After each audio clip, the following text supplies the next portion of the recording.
chào quý vị khán giả, tôi là Thu Thủy, người sẽ đồng hành cùng quý vị trong bản tin quốc tế sáng trên kênh FBNC hôm nay. Bản tin ngày 23 tháng 6 sẽ gồm những thông tin nổi bật sau đây.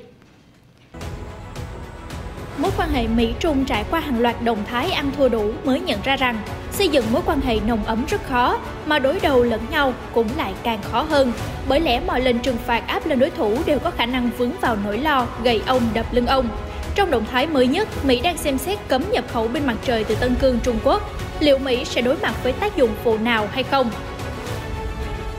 Cũng liên quan đến vấn đề nhân quyền ở Tân Cương, Liên Hợp Quốc đầu tuần này đã đề xuất lịch trình chính thức để thấy tận mắt sự thật tại Tân Cương, lẫn làm rõ tình hình triển khai các luật an ninh tại Hồng Kông. Ngay lập tức, trưởng đặc khu kêu gọi đừng tô vẽ cho các hành vi đe dọa an ninh Hồng Kông. Trở lại với câu chuyện Mỹ viện trợ gấp 3 lần cam kết vaccine cho Đài Loan. Chiến binh sói của Trung Quốc đành thép cáo buộc Mỹ thao túng chính trị bằng vaccine. Trong một thông tin đáng chú ý đầu tuần này, Triều Tiên mỉa mai cách Mỹ tự an ủi khi suy diễn sai tín hiệu từ lãnh đạo Kim, chẳng có tín hiệu gì thú vị ở đây cả. Tình trạng tấn công mạng lại tiếp tục diễn ra ở các nước. Hàn Quốc khởi động điều tra khi xưởng tàu chiến của quân đội bị tin tặc đột kích. Na Uy lần đầu tiên chỉ thẳng mặt, chính phủ Trung Quốc tấn công mạng. Quan chức Mỹ tranh cãi luật cấm trả tiền chuộc cho tin tặc. Những diễn biến nóng khác trên trường thế giới, ông Trump chốt ý định không tranh cử chủ tịch Hạ viện. Mặc kệ bất bình từ cộng đồng quốc tế, Nga cam kết tăng cường hợp tác với chính quyền quân sự Myanmar. Tiền điện tử lần đầu tiên được chấp nhận cho phiên đấu giá kim cương hơn 100 carat. Tất cả sẽ được cập nhật ngay sau đây trong bản tin quốc tế sáng ngày 23 tháng 6.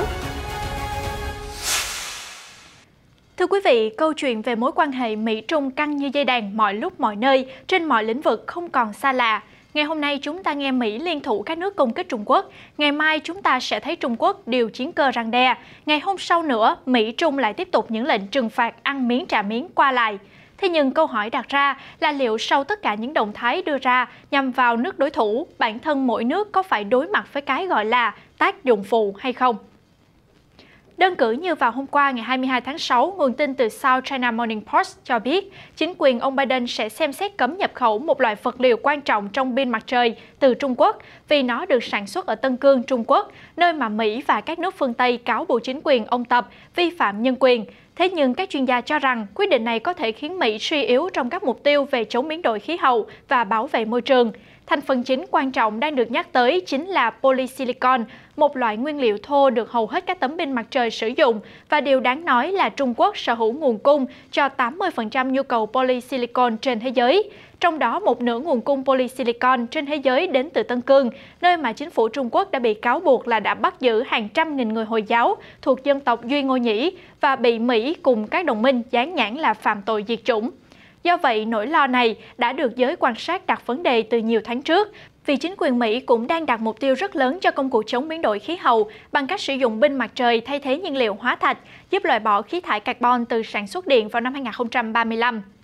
Trong nhiều tháng, một nhóm các nhà lập pháp lưỡng đảng đã thúc đẩy ông Biden áp đặt các hạn chế nhập khẩu đối với polysilicon từ Tân Cương, tương tự như lệnh tạm giữ hàng hóa WRO mạnh tay mà chính quyền ông Trump đã áp dụng đối với bông, cà chua và các sản phẩm khác xuất khẩu từ Tân Cương. Lệnh này cho phép Cục Hải quan và Biên phòng Mỹ CBP tạm giữ các lô hàng bị nghi liên quan đến hoạt động cưỡng ép lao động. Các công ty nhập khẩu các sản phẩm này phải tiến hành truy xuất nguồn gốc của lô hàng trước khi có thể được chấp nhận vào Mỹ. Tuy vậy, một số người trong ngành hoài nghi về mức độ hiệu quả của lệnh WRO trong việc xóa bỏ lao động cưỡng bức khi áp dụng với sản phẩm pin mặt trời từ Trung Quốc, vì thông tin về quy trình hoạt động sản xuất vẫn còn hạn chế.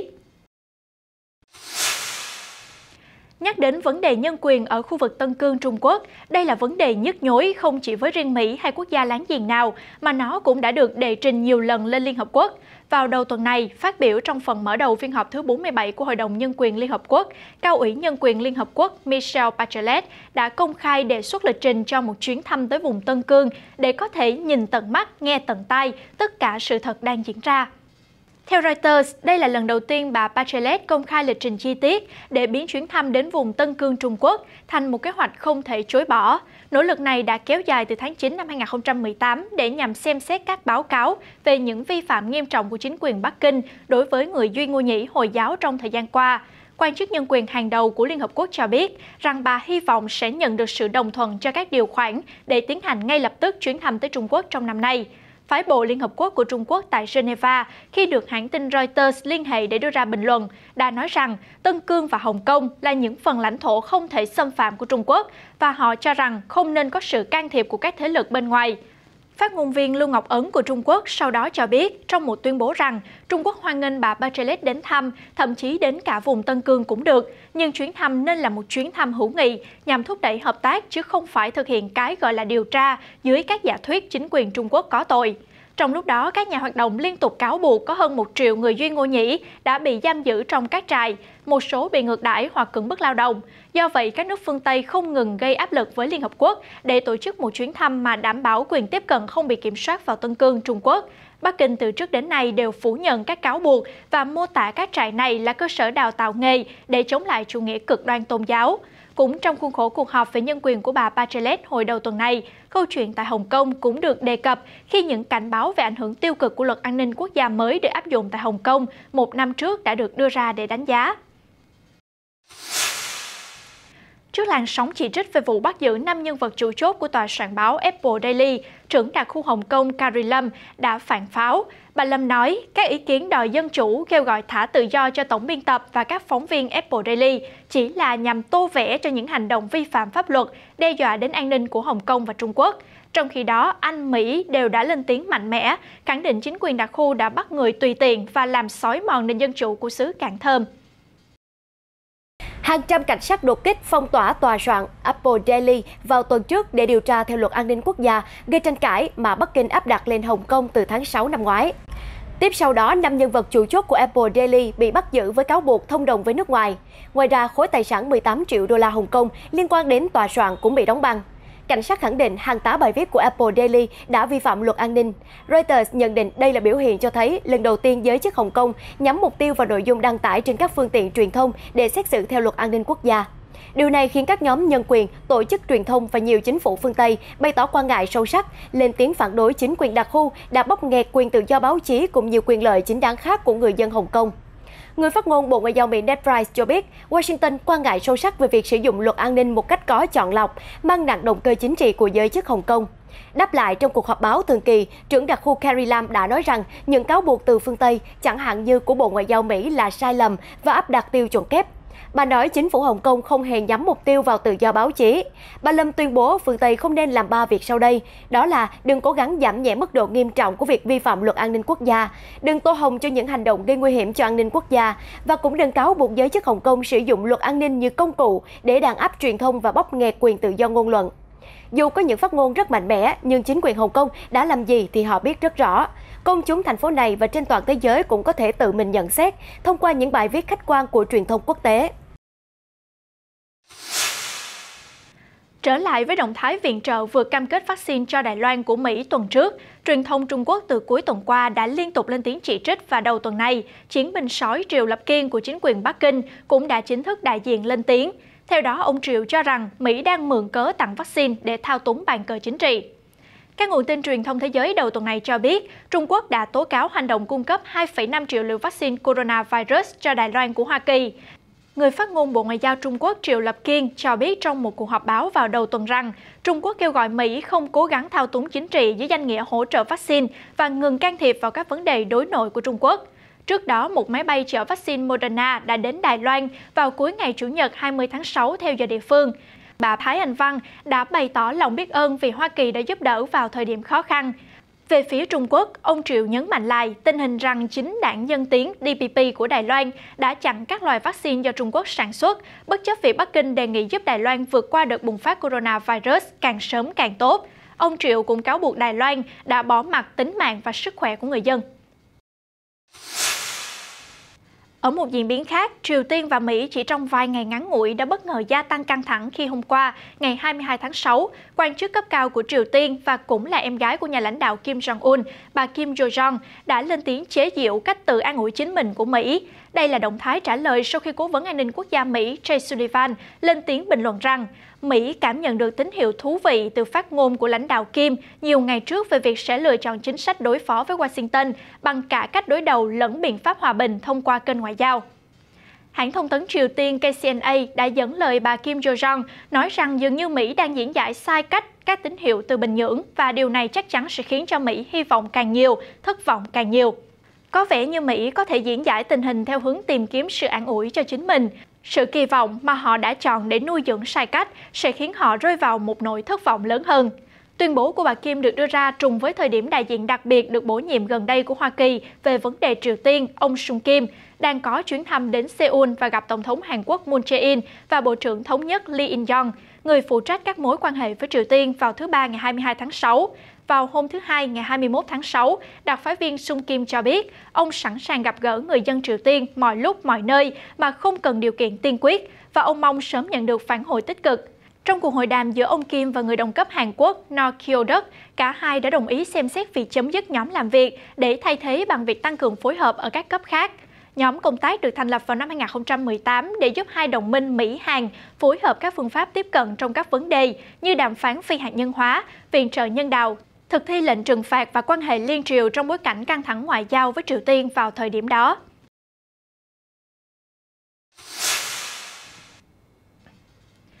Trong một sự vụ nghiêm trọng khác liên quan đến Hàn Quốc, các quan chức nước này vừa cho biết một cuộc điều tra đã được khởi động sau khi tập đoàn chuyên đóng tàu ngầm và chiến hạm cho quân đội Hàn Quốc DSME báo cáo bị tin tặc cố gắng xâm nhập hệ thống máy tính. Trước đó đã có nhiều đồn đoán cho rằng DSME là một trong những mục tiêu béo bở cho các vụ tấn công mạng và có thể các hành vi tấn công này sẽ còn kéo dài. Tuần trước, một trong hai hãng tàu duy nhất tại Hàn Quốc cung cấp dịch vụ vận chuyển xuyên đại dương HMM cũng đã báo cáo bị tin tặc tấn công vào hệ thống email. Trước những nghi vấn về các cuộc tấn công mạng liên tiếp, thế nhưng chính phủ Hàn Quốc lại không cho rằng Triều Tiên có liên quan vụ việc.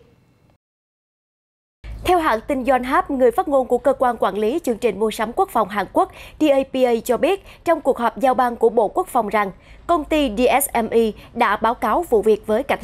cảnh sát và các cơ quan quân đội liên quan đang xem xét vụ việc. Các quan chức chính phủ từ chối cung cấp thêm chi tiết về phạm vi hoặc thời gian của cuộc tấn công hoặc liệu tội phạm mạng có thể xâm phạm bất kỳ hệ thống nào khác tại công ty hay không.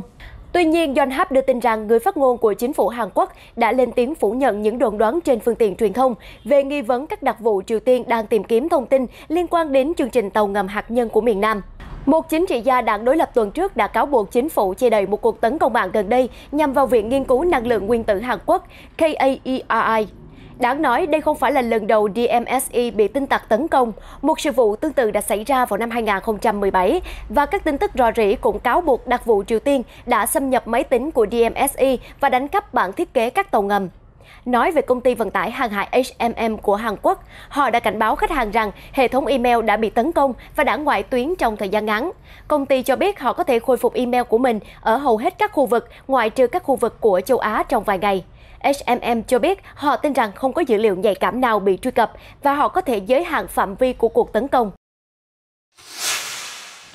Lần đầu tiên trong lịch sử, Dịch vụ An ninh Cảnh sát Na Uy PST xác định Trung Quốc cần phải chịu trách nhiệm cho một vụ tin tặc tấn công nghiêm trọng nhắm vào nhiều cơ quan của chính phủ Na Uy. Tuy nhiên, dù khẳng định có hàng loạt dấu hiệu cho thấy Bắc Kinh đứng đằng sau vụ việc chấn động, cộng đồng tình báo Na Uy vẫn chưa có đủ dữ liệu để đưa nhóm tội phạm ra trước vành móng ngựa.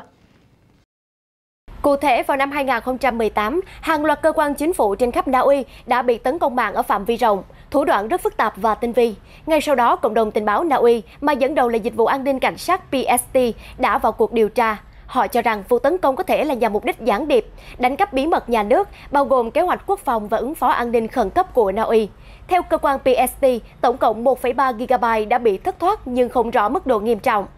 Người đứng đầu bộ phận phản gián của PST, bà Hen Bloomberg cho biết các manh mối đều tập trung hướng về APT-31, một nhóm tin tặc được cho là liên quan mật thiết đến chính phủ và cộng đồng tình báo Trung Quốc. Tổ chức APT-31 nguy hiểm này còn bị tố cáo thực hiện nhiều vụ tấn công mạng ở Na Uy, Phần Lan, Mỹ, bao gồm xâm nhập tiếp cận dữ liệu của các nhân viên trong nhóm tranh cử của ông Joe Biden vào năm 2020. Đối với những cáo buộc của PST, Đại sứ quán Trung Quốc ở Na Uy đã ra sức phủ nhận. Họ ra thông cáo cho biết Trung Quốc chưa bao giờ tham gia hay ủng hộ bất kỳ ai tiến hành tấn công mạng. Chúng tôi kiên quyết phản đối và chống lại những hành động như vậy. Chúng tôi cũng kịch liệt phản đối các cáo buộc không có bằng chứng nhắm vào Trung Quốc. Những thành tựu công nghệ đột phá mà chúng tôi có được đến từ kết quả của quá trình làm việc nỗ lực, chứ không hề đánh cắp của ai. Trong khi đó, cơ quan tình báo PST của Na Uy thừa nhận không có đủ dữ liệu để đưa vụ tấn công mạng ra tòa án quốc tế. Thưa quý vị, có thể nói bọn tội phạm mạng đang ngày càng lộng hành trong các cuộc tấn công mạng và đây không phải là nỗi lo của riêng bất kỳ quốc gia nào. Tại Mỹ, những cuộc tấn công bằng mã độc ransomware vào các doanh nghiệp tổ chức đã buộc những nhà lãnh đạo của công ty phải trả một số tiền chuộc khổng lồ để đổi lại sự yên bình, tránh kéo dài những thiệt hại. Thế nhưng các chuyên gia cảnh báo rằng số tiền chuộc mà nạn nhân dự kiến phải trả có thể sẽ tăng vọt trong các vụ tấn công sau này. Cứ mỗi cuộc đột kích mạng thu tiền chuộc thành công sẽ mở đường cho các cuộc tấn công nặng đô hơn và giá cao hơn. Do vậy, các quan chức Mỹ cho rằng cần phải đưa ra các hành vi mạnh mẽ bên cạnh việc chặn đường tội phạm, còn phải là ngưng tiếp tay cho tội phạm. Điều đó đồng nghĩa là phải có luật lệ cấm các công ty trả tiền chuộc cho những băng đảng tin tặc này. Tờ Newsweek dẫn nguồn tin cho biết ông Eric Goldstein, một quan chức an ninh mạng hàng đầu của Bộ An ninh Nội địa Mỹ, nói với các nhà lập pháp trong phiên điều trần trước Quốc hội Hoa Kỳ vào tuần trước rằng việc trả tiền chuộc không bảo đảm dữ liệu sẽ được trả lại hoặc các tệp nhạy cảm sẽ không được bán trên trang web đen. Ngoài ra, việc trả tiền cho tội phạm ransomware sẽ tài trợ cho các công cụ mới hơn, tiên tiến hơn cho tình báo tội phạm.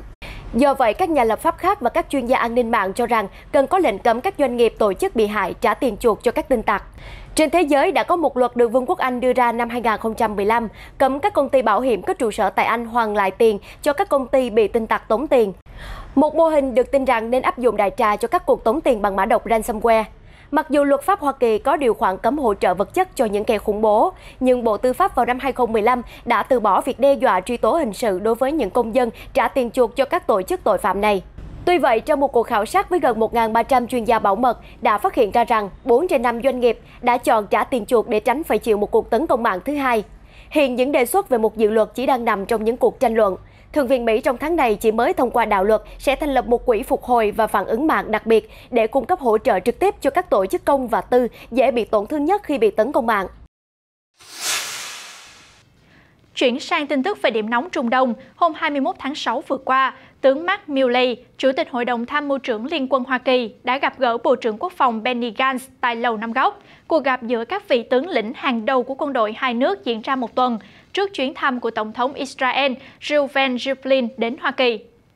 Theo đó, Tổng thống Joe Biden dự kiến sẽ tiếp đón ông Rivlin tại Nhà Trắng vào ngày 28 tháng 6. Chuyến thăm có thể sẽ diễn ra khá chóng vánh do ông Rivlin sắp kết thúc nhiệm kỳ 7 năm của mình vào tháng 7. Ông Isaac Herzog đã được chọn làm tân Tổng thống Israel trong tháng này, trong cuộc bầu cử chấm dứt thời kỳ cầm quyền kéo dài của Thủ tướng Benjamin Netanyahu. Theo Reuters, vai trò của Tổng thống trong bộ máy chính quyền Israel chủ yếu mang tính biểu tượng, nhưng cũng có ý nghĩa đề cao sự thống nhất các dân tộc và các tôn giáo trên khắp đất nước. Việc chuyển giao quyền lực giữa hai chính quyền cũ và mới của Israel xảy ra vào thời điểm đặc biệt sau khi cuộc giao tranh ác liệt giữa nhà nước Do Thái với các nhóm phiến quân Palestine ở dải Gaza cũng vừa kết thúc, đồng thời mở ra giai đoạn tạm thời giảm bớt những hành vi bạo lực cực đoan do người Do Thái chiếm đa số và người Ả Rập thiểu số trong các thành phố của Israel. Hoa Kỳ là đồng minh thân thiết bậc nhất của Israel. Ngay sau khi thỏa thuận đình chiến Israel-Hamas đạt được vào ngày 21 tháng 5, Tổng thống Mỹ Joe Biden đã nhắc lại lời khẳng định ủng hộ quyền tự vệ của Israel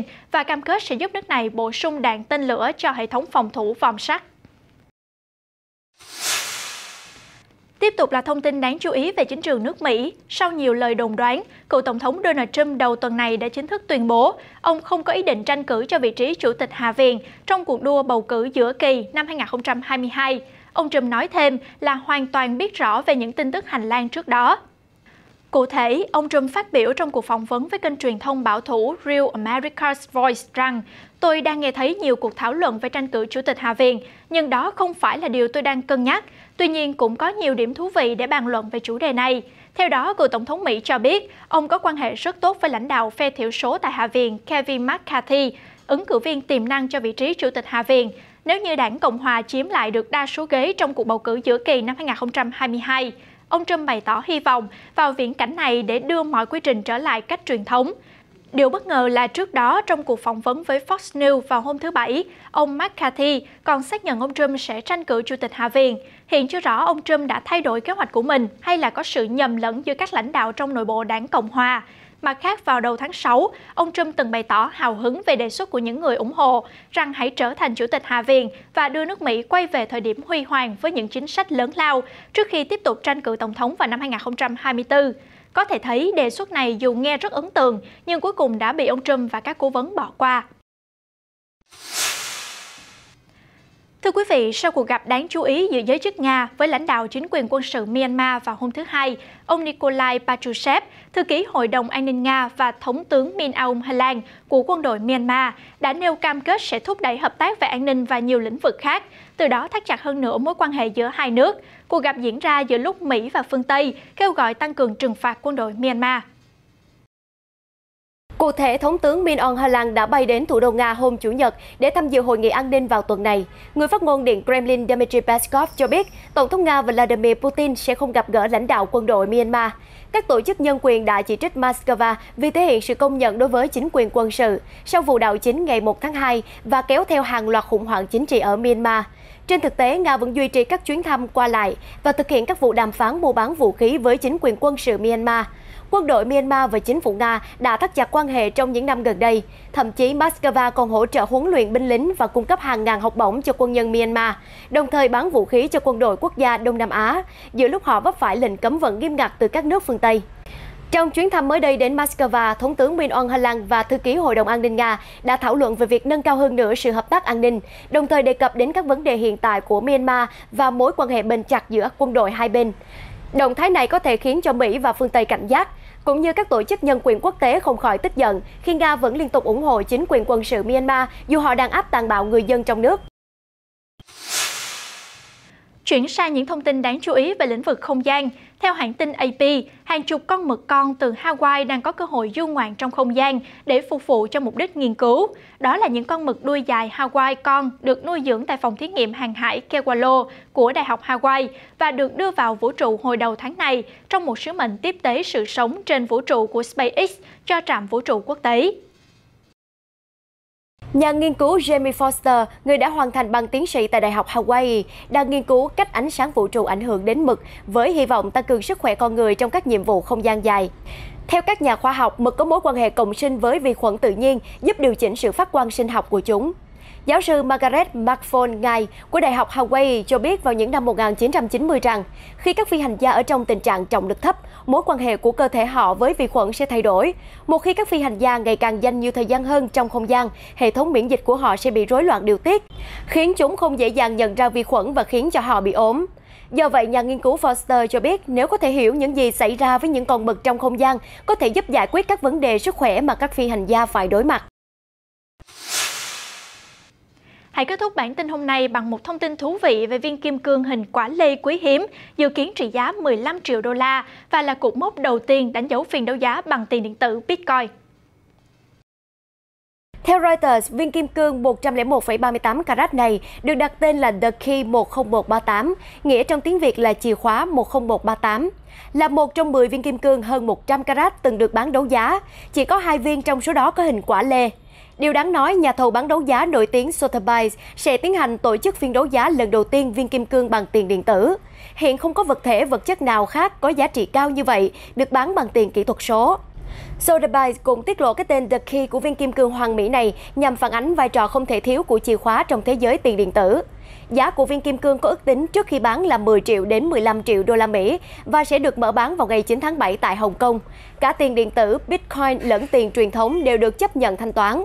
Tiền điện tử đã có một năm đầy biến động với sự tăng trưởng bùng nổ và những đợt sụt giảm lớn. Các nhà quản lý và hoạch định chính sách trên toàn thế giới đã cảnh báo về sự biến động của tài sản mới nổi, khi Bitcoin cũng tạo điều kiện cho việc rửa tiền và các hoạt động sử dụng bất hợp pháp khác. Những hình thức chi trả tiền chuộc cho các vụ tấn công mạng gần đây cũng được các tin tặc yêu cầu thanh toán bằng tiền điện tử. Những thông tin vừa rồi cũng đã kết thúc bản tin quốc tế sáng ngày 23 tháng 6 trên kênh FBNC. Những thông tin mới nhất và nóng nhất xoay quanh các vấn đề chính trị, xã hội và đời sống trên toàn cầu sẽ có trong các bản tin quốc tế tiếp theo phát sóng vào 8 giờ sáng hàng ngày trên kênh FBNC. Thu Thủy xin chào tạm biệt và hẹn gặp lại.